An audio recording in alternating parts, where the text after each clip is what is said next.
अ, ये टॉपिक बहुत ही सेंसिटिव और बहुत ही इम्पोर्टेंट टॉपिक है, ध्यान दीजिए। कई सारे लोग पूछते हैं कि इस कंपनी में अगर ग्रोथ चाहिए तो सेल्स वाले लोगों को हायर करना होगा, तो कैसे लोगों को ढूँढा जाए? सेल्स में सबसे पहले इम्पोर्टेंट है कि सेल्स करने से ज़्यादा आपका वो बंदा ट्रस्टवर्दी बहुत होना चाहिए। तो किसी भी अ, अगर आप सेल्स में किसी को लेके आ रहे हैं, तो वो लीड पास ऑन ना करे। ऐसा बंदा ना हो जो आपके जब छोड़ के जाए तो कंपनी को डैमेज करे। ऐसा ना हो कि आपके कस्टमर को पोच करके ले जाए। ये सारी चीज़ें बहुत कॉमन प्रैक्टिस हैं। बहुत सारी कंपनियाँ ब्रेक हो जाती हैं, बहुत सारी कंपनियाँ टूट जाती हैं, नई कंपनियाँ स्प्लिट निकलती हैं पुरानी कंपनियों से। तो ये सारी चीज़ें बहुत कॉमन प्रैक्टिसेज़ हैं। कोशिश करें कि पहले सेल्स में जिनको भी आप हायर कर रहे हैं, वो ट्रस्टवर्दी होना बहुत इम्पोर्टेंट है। बैकग्राउंड चेक पहले जितना हो सकता है उतना होमवर्क करें, देखें कि ये बंदा कौन है, घर परिवार में कहाँ पे कैसा है, लास्ट कंपनी में उससे फीडबैक ज़रूर लें। अगर नए बंदे को हायर कर रहे हैं तो देखें कि बेसिकली कैसा नेचर है। जितना ज़्यादा आप होमवर्क करेंगे उतना आपके लिए अच्छा है, स्पेशली सेल्स में किसी को हायर करना। तो पहला हुआ आपका आपके लिए ट्रस्ट फैक्टर बहुत इम्पोर्टेंट है। दूसरा ये है कि उसको सेल्स स्किल होना चाहिए, उसको सेल्स में मज़ा आना चाहिए। ऐसा नहीं कि सिर्फ़ ग्रोथ चाहिए, इस वज़ह से वो सेल्स में आ रहा है, या ऐसा नहीं कि उसको कहीं और जॉब नहीं लगी तो वो सेल्स में आ रहा है। सेल्स अपने आप में ही बहुत ही डिफ़िकल्ट और प्रोफ़ाइल होती है। They have to handle objects on everyday basis, और स्पेशली नए लोगों से। तो उसको सेल्स में नई चीज़ें सीखने का इंटरेस्ट होना चाहिए, नया कैसे काम करते हैं वो आता रहना चाहिए, उसको पाइपलाइन मैनेजमेंट करना आना चाहिए। वो क्योंकि जैसे-जैसे आपके कस्टमर बढ़ते जाएँगे, अगर आप स्टार्टअप में डील कर रहे हैं तो दे प्रेफ़र कि कोई क्विक कन्वर्सेशन कर ले, क्लैरिटी से कन्वर्सेशन कर ले। उनको बेसिकली होना चाहिए कि ट्रस्टवर्दीनेस वहाँ पे होना चाहिए। अगर आप एंटरप्राइज़ के साथ डील कर रहे हैं तो उनको हैंडल करने का तरीका बिल्कुल अलग होता है। या उनको प्रोसेसेस पे ज़्यादा फ़ोकस रहता है, उनको रेफरेंसेस चाहिए, उनको पाइपलाइन उनको मल्टीपल फ़ॉलो-अप आपको लेने पड़ते हैं। सो बेसिकली डिपेंड करें कि आप किस लेवल पे फ़ोकस कर रहे हैं।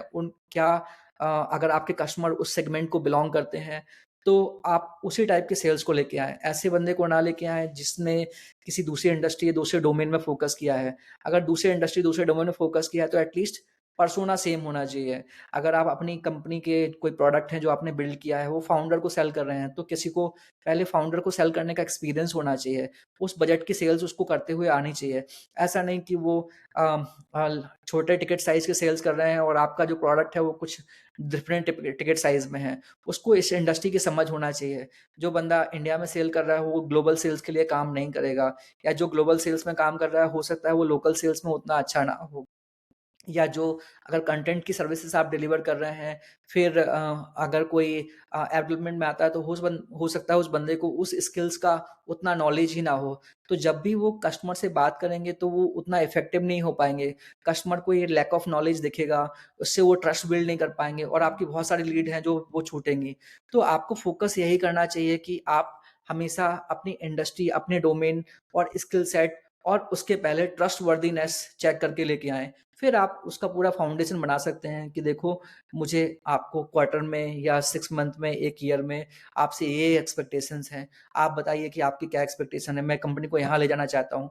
आप अपनी कंपनी की जेन्युइन चीज़ें भी बताएँ कि देखो, ये मैं करने की कोशिश कर रहा हूँ, ये नहीं हो रहा है।